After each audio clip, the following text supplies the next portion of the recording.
তার এই দুঃসহ অবস্থা থেকে মুক্তি দিয়েছিল তারই নিজের ছবি মানময়ী গার্লস স্কুল।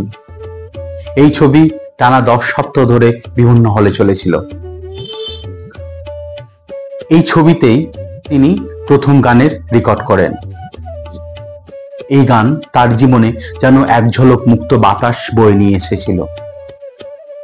তিনি প্রতিদিনের এই ডিরেক্টরের অ্যাকশন কাট, এই একই বুলি বলে যাওয়া, ওই মেকআপ করতে করতে ক্লান্ত হয়ে পড়েছিলেন। যেদিন প্রথম তিনি নিজের রেকর্ড শুনলেন, নিজেকে নতুনভাবে আবিষ্কার করলেন। তার এই গান তার এই একঘেয়েমি জীবন থেকে মুক্তি দিয়েছিল, তাকে নতুনভাবে কাজ করার প্রেরণা জুগিয়েছিল।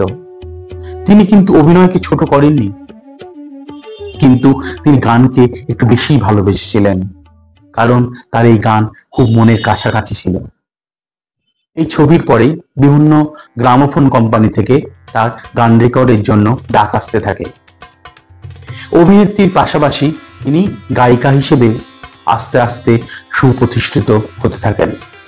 এই ছবির সাফল্যের পর জ্যোতিষ বন্দ্যোপাধ্যায়ের ঋষিবৃক্ষ ছবিটি কাননদেবী করেন।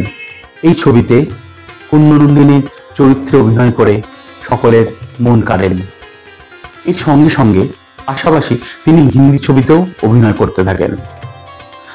তার বাংলা ছবি কণ্ঠহারের হিন্দি ছবি খুনিপন, এছাড়া ব্রজরানী, বিভিন্ন ছবিতে তিনি চুটিয়ে অভিনয় করেন। তিনি ঈশ্বরের কাছে প্রার্থনা করতেন, ভগবান আমি যেন হার না মানি, আর নিজেকে বলতেন আত্মবিস্মিত হলে চলবে না। প্রমথেশ বড়ুয়া তার দেবদাসে পার্বতী চরিত্রের জন্য কাননদেবীকে চেয়েছিলেন। কাননদেবীর ইচ্ছেও ছিল দেবদাস ছবিটি করার, কিন্তু বাধা আসে রাধা ফিল্মসের পক্ষ থেকে। রাধা ফিল্মস তার কন্ট্রাক্টের দোহাই দিয়ে কাননদেবীকে ছাড়েনি। এত বড় হিট ছবিটি কাননদেবীর করা হয় না। এই ছবি না করতে পারার জন্য তার সারা জীবন আক্ষেপ ছিল। 1936 নাগাদ তিনি বিএন সরকারের নিউ থিয়েটার্সে জয়েন করলেন।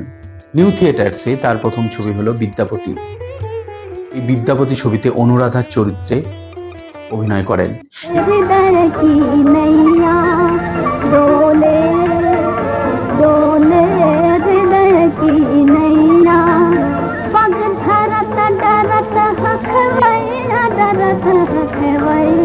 অনুরাধা চরিত্রের পিছনে ছিল কাজী নজরুল ইসলামের পরিকল্পনা। এই অনুরাধা চরিত্র করে তিনি রাতারাতি নায়িকা ও গায়িকা রূপে আরো জনপ্রিয় হয়ে ওঠেন। अनुराधा, तुमने भगवान श्री कृष्ण के नाम को जीवन का सहारा बनाया है।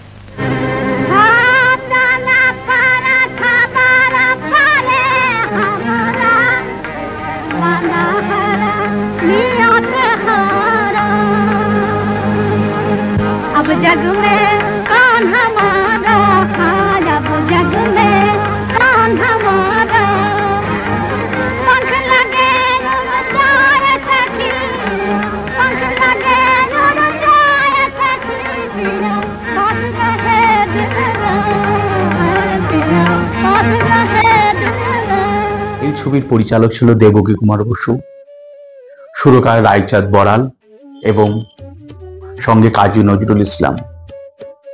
সকলের প্রচেষ্টায় বিদ্যাপতি এক মাইলস্টোন ছবি হিসেবে স্বীকৃতি পায়।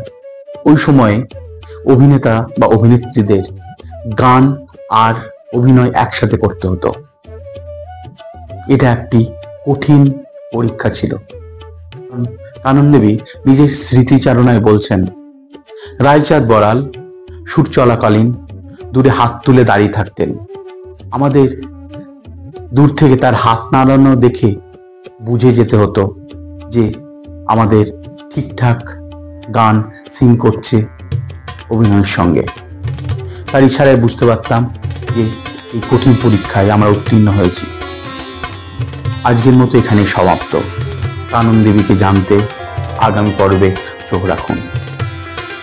সকলে ভালো থাকবেন, সুস্থ থাকবেন। নমস্কার।